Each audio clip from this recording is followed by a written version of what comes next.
Lampião era um grande racista. Além de estuprador, além de amigo do latifúndio, além de terrorista dos pobres e oprimidos. Um racista notório. Vou mostrar que Lampião não era tão valente assim.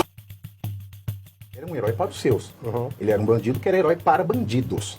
O problema do heroísmo, né, para muitos heróis, para outros vilão, quando lá nos anos 20, Prestes começa a sua marcha comunista pelo Brasil, ele diz no Congresso, acho que na sétima Internacional Comunista, que os cangaceiros eram proto-revolucionários que precisavam ser trabalhados para aderirem à causa. Só que Lampião desprezava esse pessoal. Tanto que o título que ele recebe de capitão é para combater a coluna Prestes no Nordeste. Lampião ele não era um antigovernista. Lampião era um oportunista, vaidoso, que recebeu um título de capitão fajuto e ostentou esse título o resto da vida. Pegou um bom dinheiro do governo federal. Quando ele encontrou, no caminho de volta para Pernambuco, com um destacamento da coluna Prestes, que eles estavam altamente armados, ele resolveu dar a volta.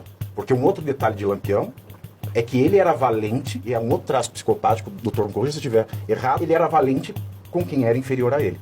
Porque quem estava armado até os dentes, o bando de Lampião não enfrentava. Fugas maravilhosas, ele sempre vencia a polícia. É claro que ele sempre vencia a polícia. Inaugura o tráfico de armas no Brasil, recebendo armas do Exército Brasileiro, do governo da Bahia. Então, é como um traficante de hoje, no morro, que tem um lançador de míssil que derruba um helicóptero, era Lampião comparado à polícia do Nordeste. É por isso que ele sempre vencia. Um ou outro marxista aloprado começaram a falar do heroísmo de Lampião.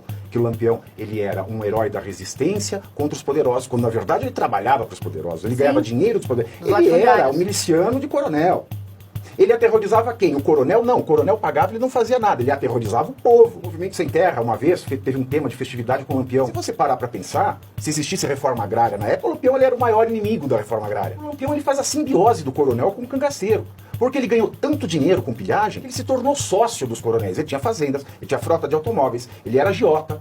O romantismo, né, marxista tropical transformou Lampião num herói popular, quando na verdade ele não tem nada de herói popular. Eu falo marxismo tropical aloprado, para não dizer estúpido, porque o marxismo sério, através da tese do Eric Hobsbawm, que ele fala do banditismo social.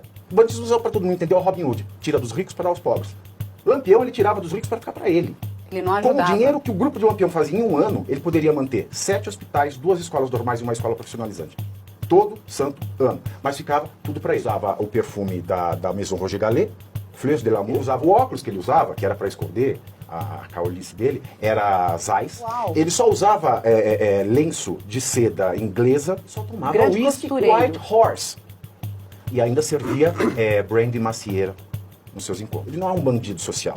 Ele é um bandido de controle social. Ele é um bandido para colocar o povo no cabresto. Lampião não pode ser um bandido social porque ele era muito sádico. Nos estupros, por exemplo, uma vez ele invadiu um casamento, estuprou a noiva, mandou a avó da moça limpar o pênis dele e depois ofereceu a noiva para a Gera. A Gera era o nome do estupro coletivo.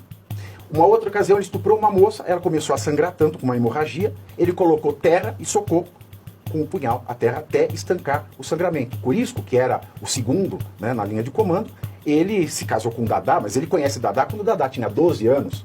E Dadá, com 12 anos, ela era uma menina virgem, então quando ele transa com ela, ele causa hemorragia, ele deixa a menina em carne viva e deixa ela lá maturando, fazendo visitas e estupros periódicos. Zé Batista, ele ferrava as mulheres que ele estuprava com JB na bochecha. Lampião mesmo, ele chegou a ferrar mulheres porque elas usavam cabelo curto e ele achava isso imoral. Como os cangaceiros eram milícias privadas dos coronéis, né, o Lampião ele faz uma inovação. Ele não se vincula a nenhum coronel, porque antes um coronel, uma família, tinha lá o seu exército privado de cangaceiros.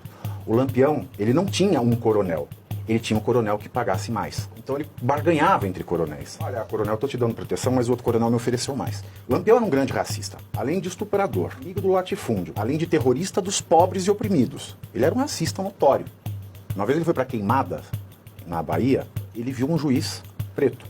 Ele diz: "Ô terra desgraçada, até a justiça é preta."